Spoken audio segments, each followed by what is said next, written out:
po ang CDO Idol Cheese Dog. Sa umaga, tanghalian, gabihan, ito po ang talagang masarap na cheese dog na siguradong babalik-balikan ng buong pamilya. Kaya mga idol na mami, ipagluto ang inyong mga anak ng CDO Idol Cheese Dog.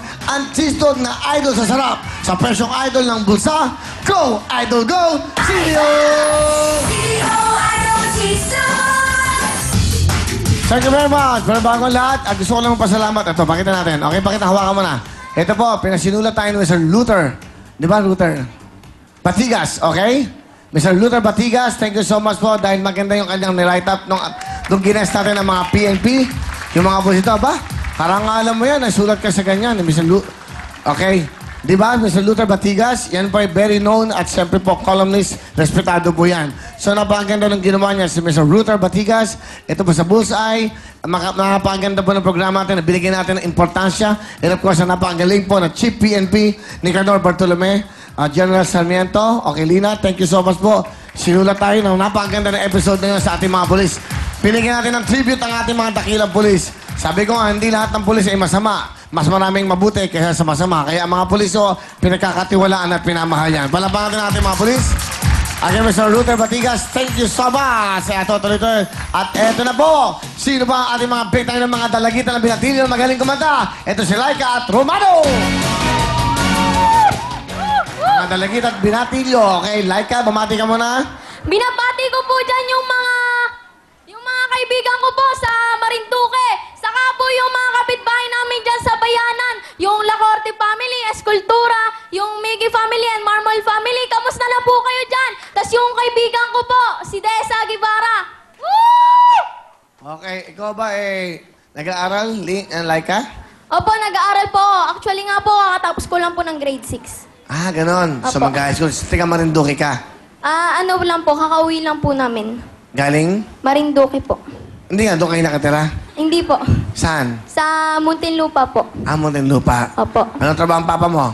OFW worker po Asan sa siya? Cambodia. O, kamusta yung papa mo sa internet? Makikita yan. Papa, kamusta na po kayo dyan? Magpagaling po kayo, ah.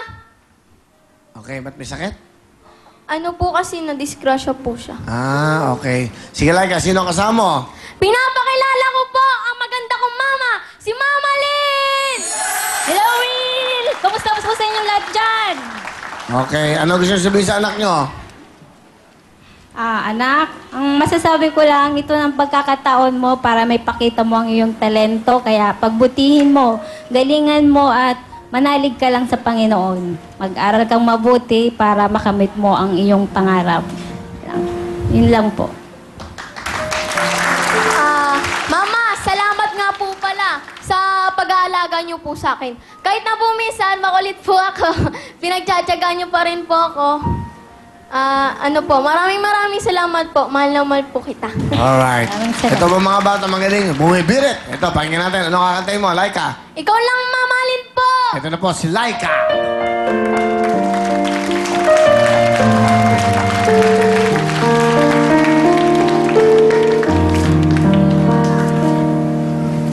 Sa bawat pag-ikot ng ating buhay, may oras kailangan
Laika. Good luck sa'yo. Ito, meron kang 5,000 na, Laika.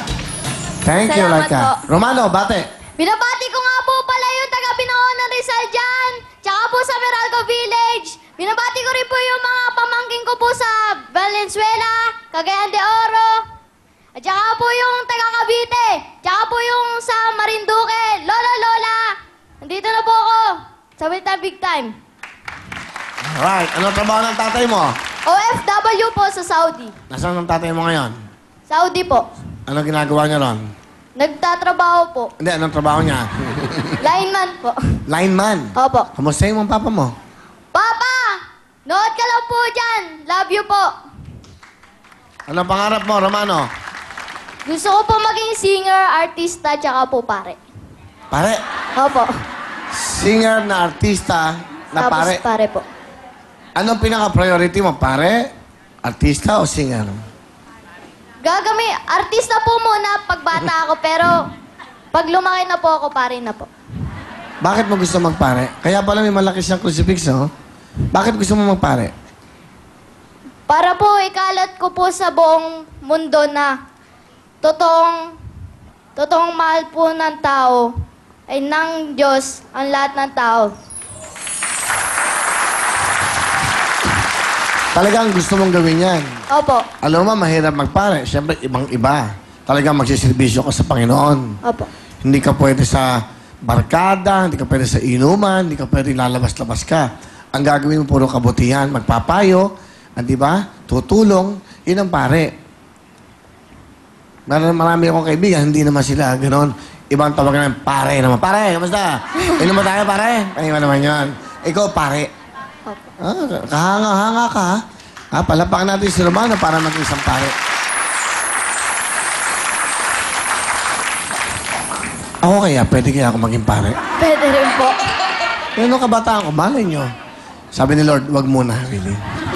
Sino kasama mo, Romano? Pinapakilala ko po pala yung sexy at ever-loving kong nanay, si Nanay Rita. Nanay Rita, Hello, magandang gabi po. Magandang gabi, Will. kamusta kayo? Mabuti naman po. Ano po gusto niyo sabihin sa anak nyo? Anak, pagbutihin mo lang ang iyong pag-aaral. Nandito lang kami ng papa mo at ng mga kapatid mo. Sa likod mo na handang tumulong sa mga pangarap, maabot ang mga pangarap mo. I love you, anak. Ma, sorry po kung hindi po ako di ko po masunod yung mga utos niyo sa akin. At salamat po kung lagi niyo po ako sinusuporta kahit matalong manalo. Love you po. Alright.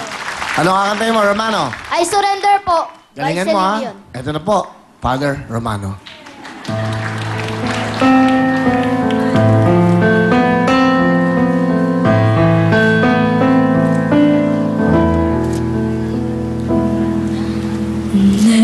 So much life I've left to live, and this fire's burning still.